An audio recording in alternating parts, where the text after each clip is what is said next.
Oke, assalamualaikum warahmatullahi wabarakatuh. Assalamualaikum warahmatullahi wabarakatuh. Sebelum memulai materi, izinkan Bapak untuk menyampaikan biodata atau kurikulum vitae dari hari ini. Nama Ibu Rosima SHI, tempat tanggal lahir 05 Januari 1978, mengajar di MTS Negeri Muba dari tahun 2003 sampai sekarang dengan mapel seni budaya untuk kelas 8 dan 9. Untuk Rosima, materi sudah bisa disampaikan, silakan. Waktu dan tempat kami persilakan.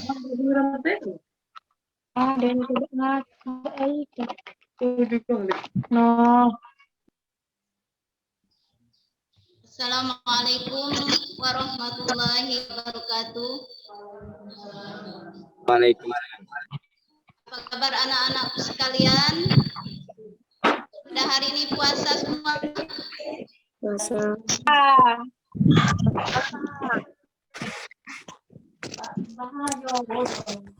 Semoga kita selalu diberikan kesehatan dan cepat hilangkan musibah COVID-19 di muka bumi ini. Amin ya rabbal alamin. Assalatu wassalamu ala asrofil anbiya'i wal mursalin sayyidina Muhammadin wa ala alihi wa sahbihi ajma'in. Amma ba'd. Pertama-tama marilah kita panjatkan puja dan puji syukur kehadirat Allah Subhanahu wa taala yang pada kesempatan ini kita masih diberikan karunia berupa kesehatan dan kesempatan sehingga kita dapat melaksanakan pesantren kilat melalui daring atau Zoom meeting. Sholawat serta salam marilah kita curahkan kepada junjungan Nabi besar kita Muhammad Sallallahu Alaihi Wasallam, yang mana atas berkat dan perjuangan beliaulah kita terbebas dari zaman yang jahiliyah, zaman yang penuh kezoliman, menuju zaman yang terang menerang, yang serba canggih, yang serba dengan teknologi. Pada kesempatan ini Ibu akan menyampaikan materi yang bertemakan sholat adalah tiang agama.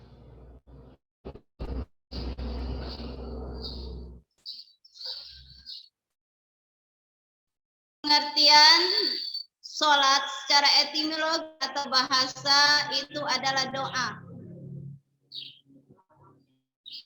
Sebagaimana terdapat dalam surat At-Taubah ayat 103 yang berbunyi A'udzubillahi minasyaitonirrajim.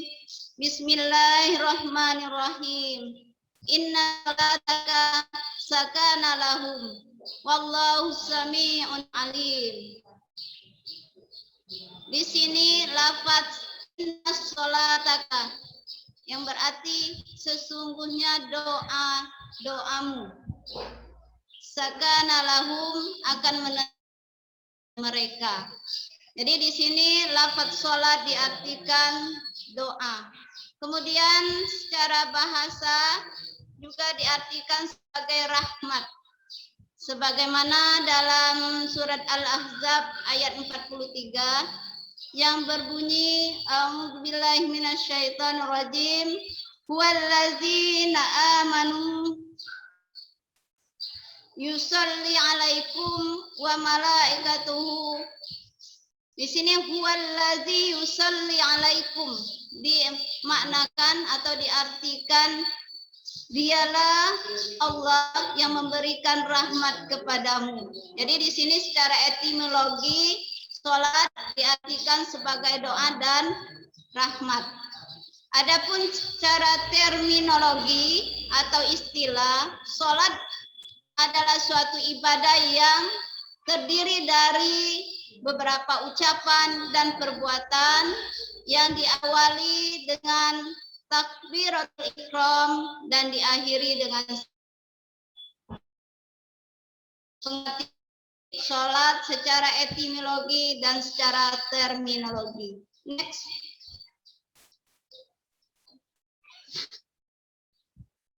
Next. Next.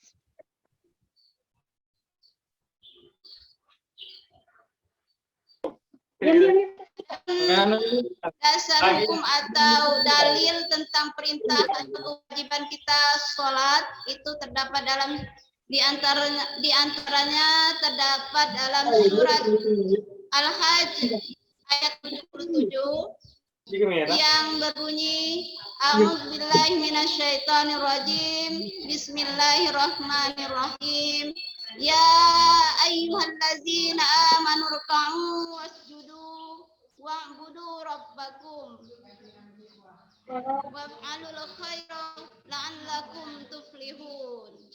Hai orang-orang yang beriman, rukuklah kamu, sujudlah kamu, dan sembahlah Tuhanmu, dan kerjakanlah kebajikan agar kamu mendapatkan kemenangan. Kemudian next, dalil berikutnya juga kita melaksanakan sholat itu terdapat dalam surat Al-Baqarah ayat 110 yang berbunyi A'udzubillahi minasyaitonirrajim Bismillahirrahmanirrahim.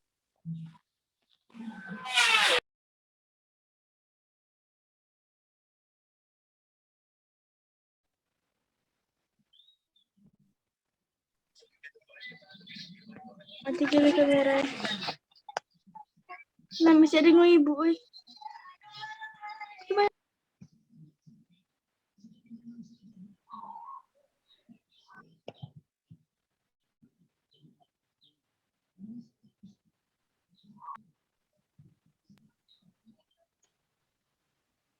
Apa yang engkau kerjakan?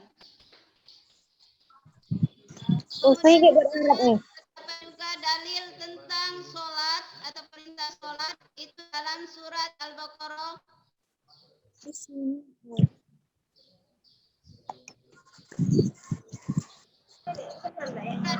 asli mikrofonnya tuh jangan dihidup kayak mati kayak baik. Al-Baqarah ayat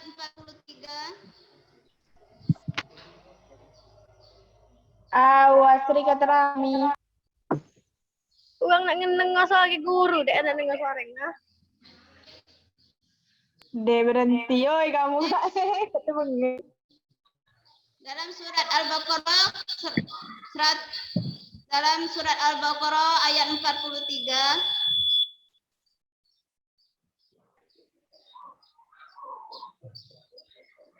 43 next selanjutnya yang berbunyi A'udzubillahi minasyaitonirrajim Bismillahirrahmanirrahim wa aqimus sholata wa atuz zakah warka'u ma'ar raki'in yang artinya dan laksanakanlah sholat, tunaikanlah zakat dan rukuklah beserta orang yang rukuk. Jadi di sini jelas bahwa sholat adalah wajib. Jadi kalau kata wajib berarti harus kita kerjakan anak-anakku sekalian. Next. Selanjutnya, kedudukan sholat. Sholat adalah tiang agama. Anak-anakku sekalian, sholat diibaratkan sebagai tiang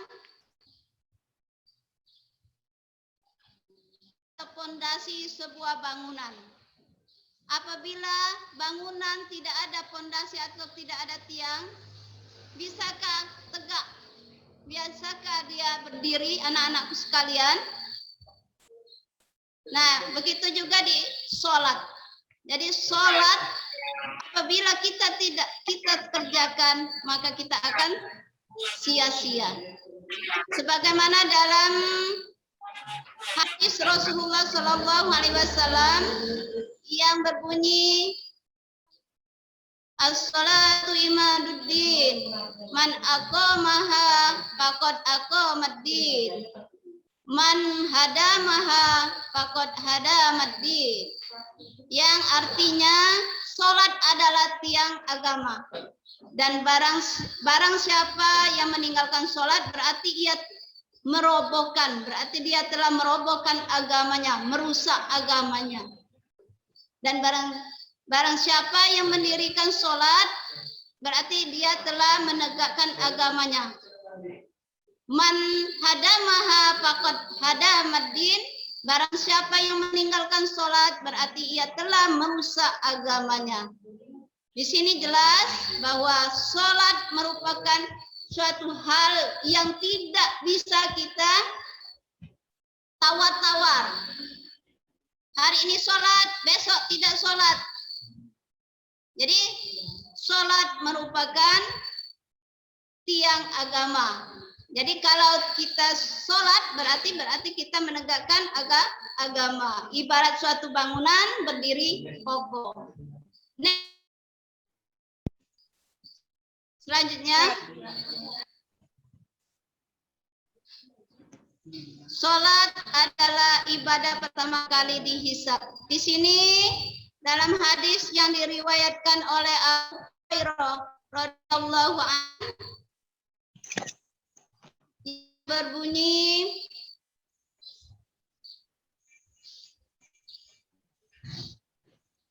innal awwalal ma yuhasibu bihil abdu yaumal qiyamati min amalihi sholatuhu. Jadi yang pertama, ma yuhasibu bihil abdu, seseorang hamba itu dihisab pada hari kiamat, yaumal qiyamah, pada hari kiamat, min amalihi sholatuhu, yaitu amal sholatnya. Jadi pertama sekali yang dihisab, yang ditanyakan, yang dipertanggungjawabkan yaitu sholat.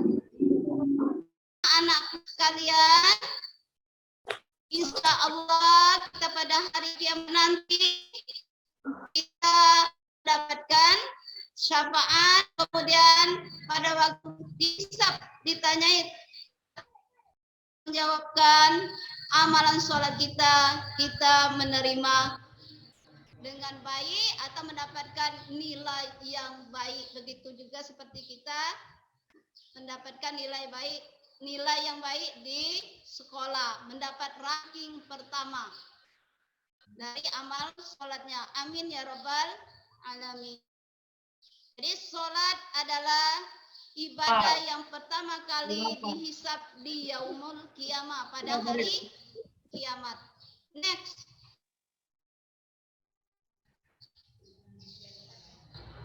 Sholat adalah garis pemisah antara muslim dan kafir. Jadi di sini dalam hadis riwayat Muslim yang berbunyi bainar rajuli wa bainas syirki wal kufri tarkus sholat.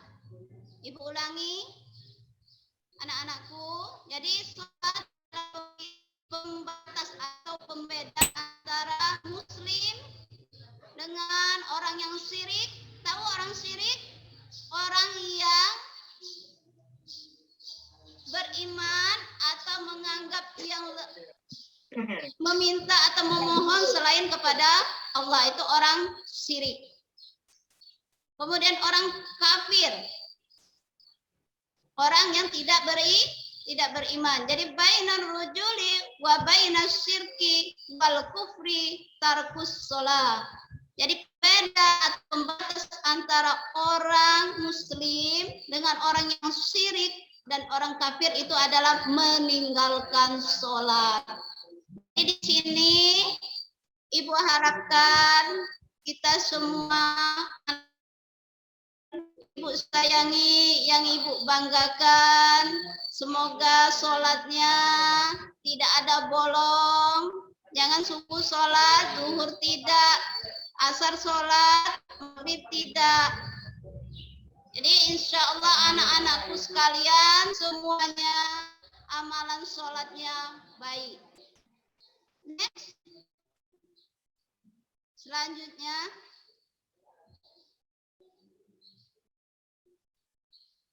Sholat sebagai hamba dengan Tuhannya. Kita ketahui kalau penghubung berarti ada perantara. Itulah dinamakan sholat. Jadi sholat di sini ibaratkan tali. Jadi kalau tali putus, bisakah terhubung? Misalnya kalau kita dulu ini pesawat telepon itu pakai kabel.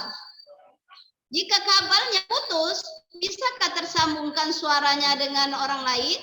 Begitu juga dalam sholat. Jadi sholat di sini adalah sebagai penghubung antara dengan Tuhannya. Sebagaimana dalam surat At-Toha ayat 43 yang berbunyi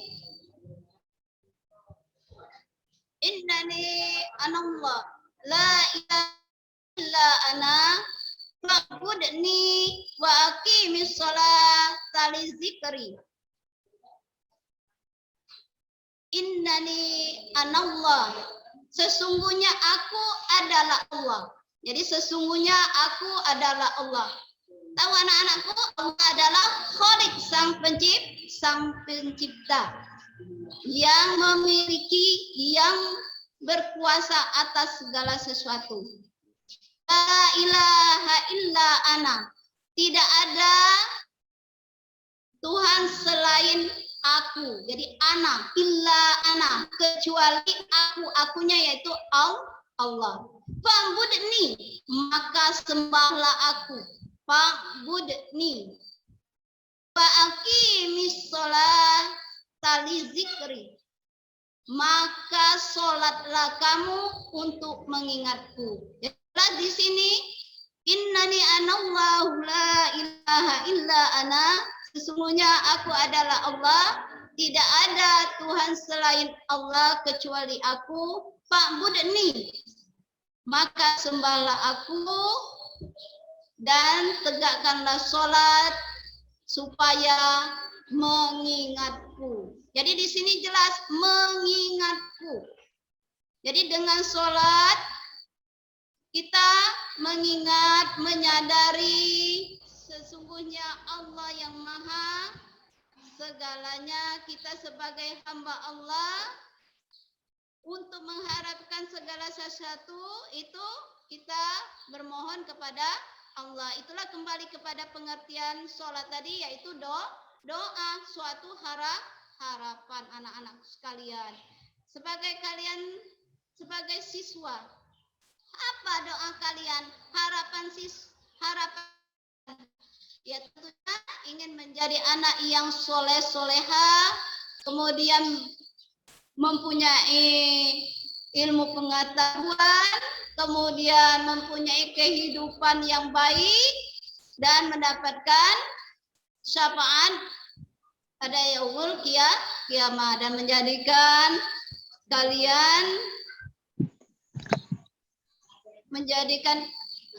kalian menjadi baik itu tentunya dengan mengerjakan sholat. Jadi jelas sholat adalah penghubung antara hambanya dengan sang Khalik, yaitu Allah Subhanahu wa Ta'ala. Next. Selanjutnya. Nah, ini adalah atau disyariatkannya sholat. Jadi manfaat kita sholat anak-anakku semua. Yang pertama, mencegah perbuatan keji dan mungkar. Apa anak-anakku perbuatan keji dan mungkar? Tentu anak-anakku sekalian tahu. Di antaranya berbohong. Nah, sekarang misalnya dalam keadaan puasa, dalam bulan Ramadan, kalian berbohong kepada orang tua kalian, mengaku berpuasa, ternyata sudah bolong, sudah pecat tuh. Sudah pecat. Tapi di rumah kalian mengaku masih berpuasa. Itu termasuk berbohong. Berarti kalian masih melakukan perbuatan keji dan mungkar. Kemudian selama pandemi ini kalian belajar secara daring. Contohnya perbuatan keji dan mungkar. Kalian tidak mengerjakan tugas dengan alasan tidak mempunyai paket internet. Padahal sudah dibelikan orang tua kalian, sudah difasilitasi oleh kedua orang tua kalian, tetapi kalian tidak mengerjakan tugas dengan alasan tidak mempunyai paket internet. Berarti kalian masih mengerjakan perbuatan keji dan mungkar. Sebagaimana dalam surat Al-Ankabut 45, manfaat dari sholat itu yang berbunyi A'udzubillahi minasyaitonirrajim. Bismillahirrahmanirrahim. Inna sholata tanha 'anil fahsya'i wal munkar. Yang artinya sesungguhnya sholat itu menghindarkan kita dari perbuatan keji dan munkar. Jadi anak-anakku sekalian, mudah-mudahan kalian dengan sholat tidak ada lagi yang bolos sekolah, yang malas sekolah, yang tidak mengerjakan tugas, kemudian puasanya bolong, sehari puasa, sehari tidak. Nah, itu adalah ciri-ciri sholatnya belum sempurna. Jadi manfaat dari sholat yang pertama mencegah perbuatan dari yang keji dan mungkar. Kemudian yang kedua, mendidik atau menjadikan pribadi disiplin. Sebagaimana kita ketahui, sholat sholat wajib ada berapa waktu, nak? Ada 5. Subuh, maghrib, subuh, zuhur, asar, maghrib, dan isya. Nah, di mana dalam surat An-Nisa ayat 103 bahwa waktu sholat itu sudah ditentukan. Yang berbunyi A'udzubillahi minasyaitonirrajim. Bismillahirrahmanirrahim. Inna sholata kanat 'alal mu'mini kitaban mawquta. Di sini jelas bahwa sholat itu sudah ditentukan waktunya. Jadi ini adalah salah satu dari manfaat yang kedua, manfaat kita sholat yaitu menjadikan pribadi yang disiplin. Jadi dengan sholat, insya Allah anak-anak pergi sekolah tidak ada lagi yang terlambat. Pagi-pagi sudah bangun, sholat subuh, kemudian pagi-pagi sudah siap untuk berangkat sekolah. Jadi sholat adalah mendidik pribadi menjadi disiplin. Sesuai dengan surat An-Nisa 103 tadi. As-sholata kanat 'alal mu'minina kitaban mawquta. Jadi sholat itu sudah ada waktu-waktunya. Jangan sholat subuh dari sebelum fajar sampai terbenam matahari sholat subuh. Kemudian sholat isya dari setengah 8 atau jam 7.30 sampai subuh. Sholat isyanya sudah azan subuh masih sholat isya, anak-anak sekalian. Berarti tidak disiplin. Jadi sudah jelas sholat itu ada waktu-waktunya telah ditetapkan dalam surat An-Nisa ayat 103. Jadi manfaat yang kedua menjadikan pribadi yang disiplin. Kemudian manfaat atau hikmah kita sholat yang ketiga itu menjadi melatih pribadi yang tangguh. Nah, tangguh. Sesuai dengan tadi yang as-salatu imaduddin. Salat adalah tiang agama. Jadi kalau mengerjakan salat, contohnya saja, misalnya diajak kawan untuk mengambil buah milik orang lain. Kalau kita pribadi yang tangguh, tidak akan terbujuk atau terayu oleh teman-teman. Atau kita menjadi seorang atlet yang islami. Apa yang atlet islami menjadi sang juara di bidang olahraga, di bidang seni. Nah, itu dikatakan anak yang tangguh. Tetapi itu tadi, sholatnya biar menjadi anak yang tangguh, tidak pernah meninggalkan sholat. Kemudian hikmah atau manfaat mengerjakan sholat yang selanjutnya, yaitu meninggikan derajat seorang muslim. Jadi dalam Al-Quran, yarfa'illahul lazim, dan Allah akan mengangkat derajat-derajat orang muslim. Jadi dengan sholat kita akan diangkat derajatnya. Apa? Dengan ilmu pengetahuan kita menjadi orang yang bermanfaat sesuai dengan ilmu yang kita miliki. Menjadi dokter, kemudian menjadi desainer, baik itu desainer pakaian, kemudian menjadi arsitek, dan masih banyak lainnya dengan ilmu pengetahuan. Tetapi tanpa sholat, maka ilmu yang kita berikan itu tidak akan mengangkat derajat kita semua anak-anak sekalian.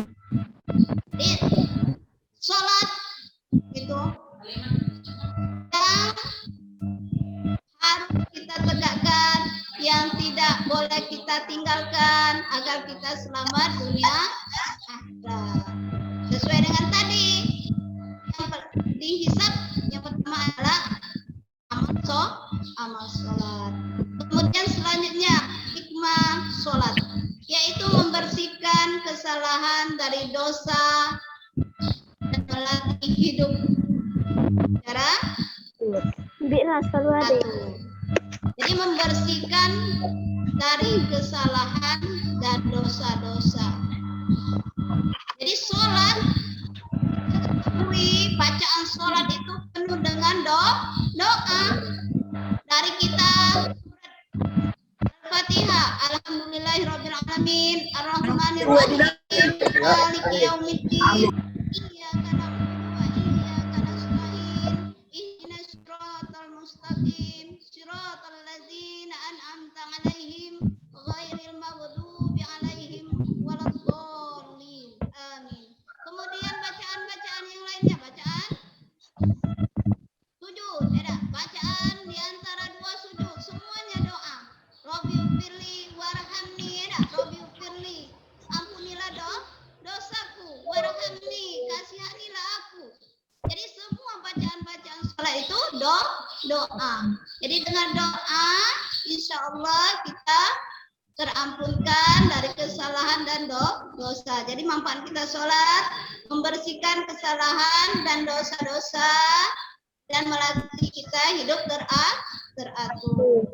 Kemudian manfaat yang selanjutnya, yaitu mengajarkan sifat tawadu, sifat rendah hati. Apa itu sifat rendah hati? Tidak sombong. Kemudian sifat membantu orang lain. Kemudian walaupun kita mempunyai harta, orang tua kalian kaya, tetapi kalian sesama teman, dengan masyarakat lingkungan rumah kalian. Janganlah kalian berlaku tinggi hati atau sombong. Kemudian dikatakan rendah hati di sini dalam menerima ilmu pengetahuan yang diberikan guru, itu menerima dengan baik. Kemudian apa yang diberikan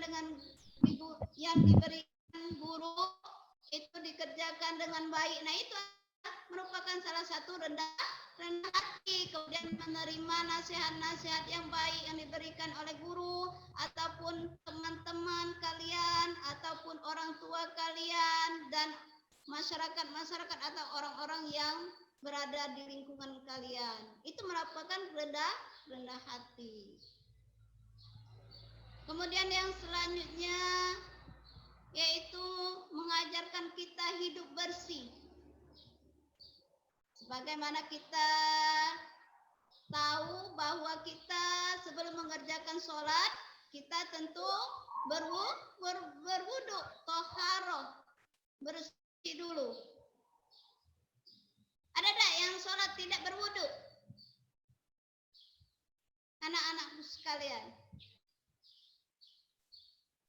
Jadi kalau tidak berwudu berarti tidak ada manfaat dari mengajarkan kita hidup bersih. Apalagi padahal sebelum sholat itu diwajibkan untuk melaksanakan atau melakukan wudu dulu. Jadi protokol kesehatan kita dalam COVID-19 ini dalam ajaran Islam sudah ada dan memang benar-benar sudah ada baik dijelaskan di dalam Al-Quran. Jadi untuk cuci tangan bisa kita hitung dalam sehari semalam berapa kali kita cuci tangan? Ada. Jadi dalam sholat kita cuci tangan dulu.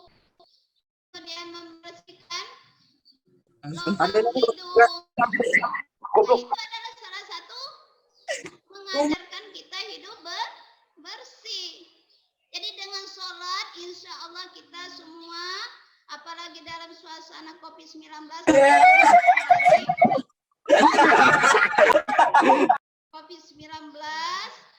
yang kita tahu sudah sangat memprihatinkan. Jadi semoga kita dengan sholat ini kita menjadi jiwa yang bersih, pribadi yang bersih, baik jasmani maupun rohani.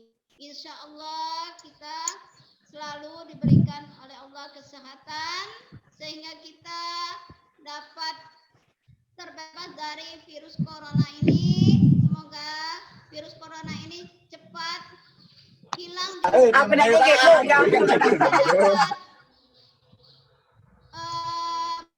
Dengan tatap muka lagi. Seperti biasa. Mungkin itu yang bisa Ibu sampaikan. Mungkin nanti ada pertanyaan dari anak-anakku sekalian. Itu bisa disampaikan. Sebelum Ibu akhiri, Ibu mempunyai pantun. Dua aman, dua tomat. Aman nak aman dunia akhirat. Jangan gak meninggal ke sholat. Yang selanjutnya, buah duku, buah langsat. Ngaku umat Nabi Muhammad, tapi galak meninggal ke sholat. Mudah-mudahan kita tidak termasuk yang demikian. Mungkin itu saja yang Ibu sampaikan. Lebih dan kurang Ibu mohon maaf.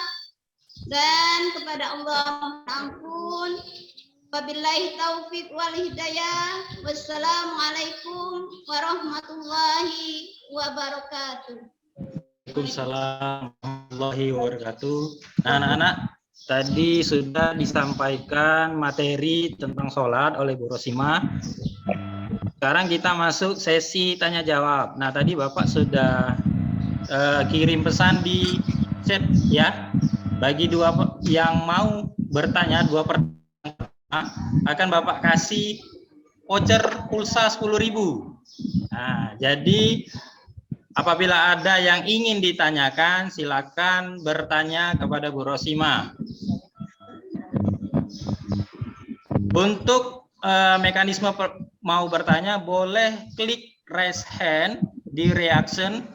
Jadi di bawah itu anak-anak boleh pilih reaction, pilih raise hand, atau langsung klik saja nama beserta kelas. Ketik nama beserta kelas di chat. Jadi Bapak bisa tahu siapa yang ingin bertanya. Oke, ada dua yang ingin bertanya yang Bapak lihat. Tadi yang pertama Zaskia Francisca. Silakan nak, Zaskia Francisca yang sudah raise hand.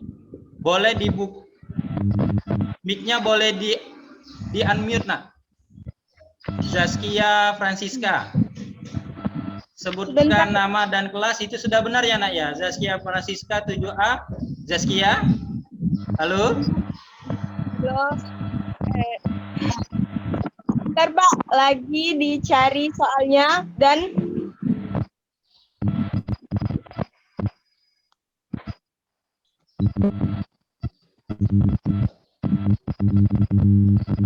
silakan nak, Zaskia. Tentang sholat ya. Kelas 7A ya.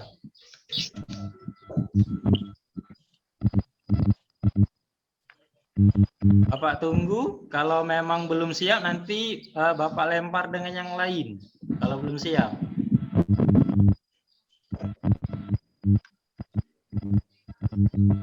Kayaknya Zaskia belum siap ya. Kita ke Haikal, Haikal di sini tadi. Nah, silakan Haikal kelas 9A kalau ingin bertanya, silakan. Mic-nya dihidupkan ya nak, Haikal. Haikal, mic-nya dihidupkan dulu nak. Mic-nya dihidupkan dulu nak, Haikal. Nah, silakan.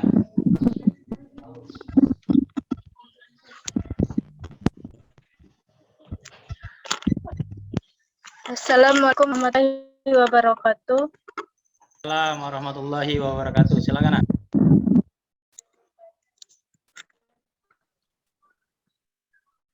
Kenalkan, nama saya Haikal, kelas 9A. Saya di sini izin bertanya, bagaimana cara agar tidak melaksanakan sholat? Terima kasih. Boleh diulangi nak pertanyaannya? Bagaimana cara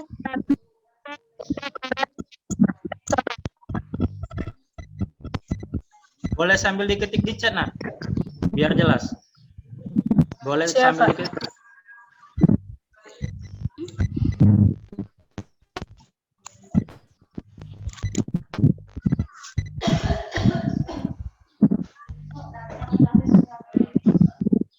Jelas. Sudah di chat? Sudah jelas. Bu Rosima, pertanyaannya jelas nggak Bu? Sudah jelas. Sudah jelas ya Bu ya? Bagaimana cara agar tidak malas melaksanakan sholat? Kita tampung dulu pertanyaannya. Kemudian yang kedua tadi Zaskia, sudah siap Zaskia?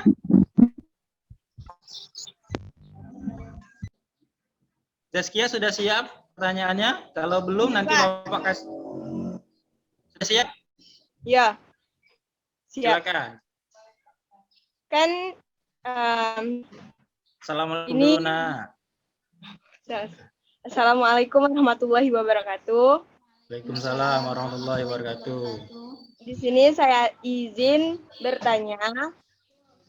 Ini kan puasa terakhir di bulan Ramadan, hari terakhir kan ada sholat yang Lailatul Qadar. Itu wajib atau sunnah? Lailatul Qadar. Ulangi. Diulangi, Nak. Ulangi, Nak. Kurang jelas. Zaskia, diulangi, Nak. Yang jelas. 10 hari 10 hari terakhir di bulan Ramadan kan ada sholat Lailatul Qadar. Itu wajib atau sunnah? Maksudnya Ibu, kita kan sudah masuk 10 terakhir bulan puasa mungkin. Nah, sholat untuk Lailatul Qadar itu sunnah atau wajib? Mungkin anaknya belum tahu tuh masalah Lailatul Qadar juga, nggak apa-apa Bu, dijelasin. Langsung saja Bu Rosima untuk pertanyaan pertama dari Haikal tadi. Pertanyaannya bagaimana cara agar tidak malas melaksanakan sholat? Silakan Bu Rosima, waktu dan tempat kami persilakan. Terima kasih pada anandaku Haikal yang telah menyampaikan suatu pertanyaan, bagaimana atau kiat-kiatnya untuk menghilangkan malas untuk mengerjakan sholat. Begitu anakku? Jadi sebagaimana agama Islam itu tidak memberatkan umatnya, Allah tidak memberatkan umatnya. Jadi kalau kita tidak malas, untuk menghilangkan malas, ya secara berlahan-lahan. Misalnya sholat subuh, itu tentu kebanyakan malas, kesiangan bangunnya. Nah, bagaimana kiat-kiatnya? Ya tentu kita kalau punya jam dekatkan dengan telinga. Itu salah satu kiatnya biar membangunkan kita. Atau kita setel, kalau kalian punya HP suaranya yang membuat kalian tergugah untuk bangun. Itu salah satu kiatnya. Jadi pakai alat. Jadi alat bantu supaya kita ingin bangun untuk mengerjakan sholat subuh. Kemudian selanjutnya kiat-kiatnya kita banyak-banyak mendengarkan atau menyaksikan siraman rohani. Itu salah satu kiat juga. Biar kita menjadi gairah, atau mempunyai keinginan untuk melaksanakan sholat dengan baik. Kemudian banyak-banyak membaca Al-Quran. Itu kiat-kiatnya.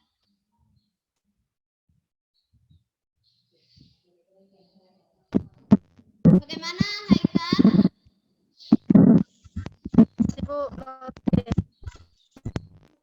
Sudah Bagaimana Haikal? menerima yang Ibu sampaikan?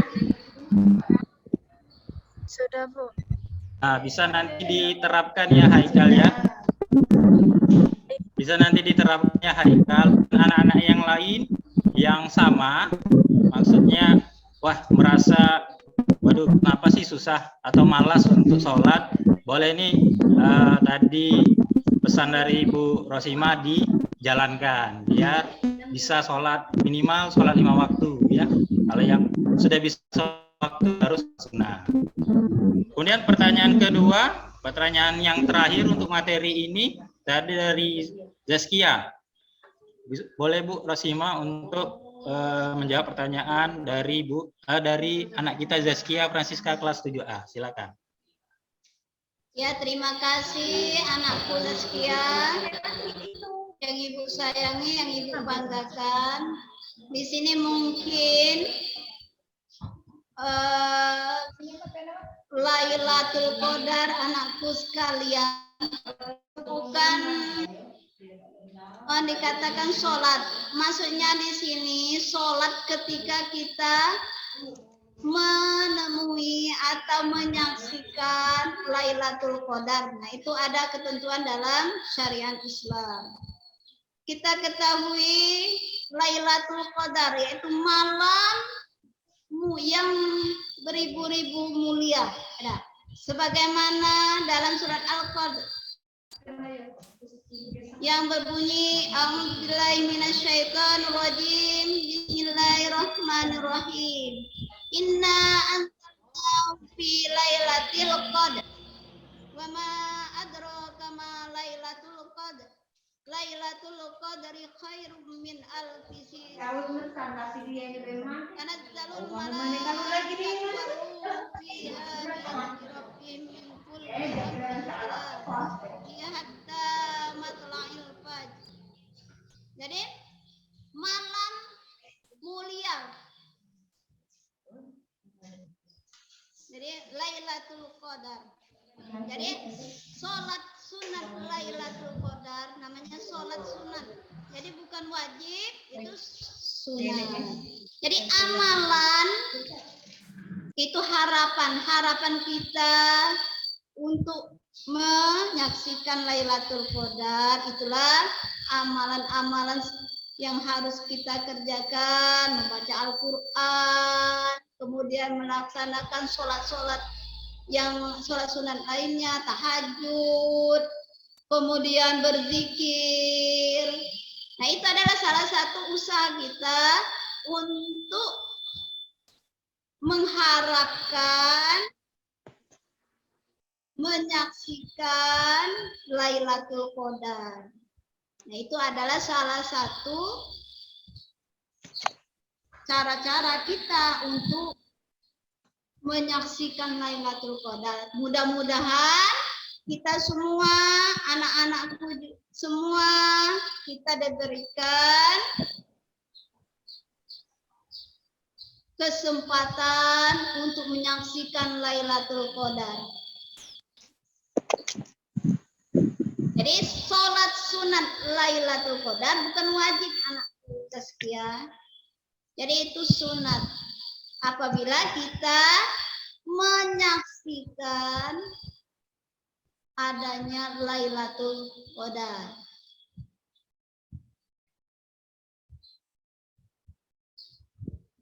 Apa? Saya kembalikan kepada anakku Zaskia. Bagaimana dari jawaban Ibu? Bagaimana? Nak, Zaskia sudah mengerti? Sudah ya. Terima kasih Oke. Bu jawaban atas pertanyaan saya. Saya mengerti bahwa sholat Lailatul Qadar itu tidak wajib. Terima kasih Bu. Oke, sudah 2 pertanyaan. Itu tadi pertanyaan yang terakhir. Untuk anak Haikal yang Zaskia itu balas chat Bapak ya. Kirim nomor handphonenya biar kita bisa kirim voucher. Untuk pulsanya 10.000. Untuk anak-anak yang lain jangan khawatir, kita masih ada 3 materi lagi. Jadi nanti di setiap materi Bapak siapkan 2 pertanyaan dan setiap siapa yang bertanya akan kita kasih voucher pulsa 10.000. Nah, dan sudah berakhirnya pertanyaan tadi, berarti yang materi pertama sudah selesai. Terima kasih Bu Rosima atas materi yang telah disampaikan. Untuk anak-anak nanti kita istirahat dulu 5 menit untuk guru yang berikutnya untuk persiapan di materi kedua. Untuk materi kedua nanti tentang zakat. Jadi selama istirahat anak-anak boleh absen terlebih dahulu. Sama seperti yang Bapak kasih tahu tadi, absennya jangan lupa pilih materi sesuai yang pada saat itu. Nah, kalau yang tadi tentang sholat, berarti yang materi kedua tentang zakat. Itu saja untuk yang materi yang pertama. Anak-anak boleh istirahat dulu selama 5 menit. Silakan.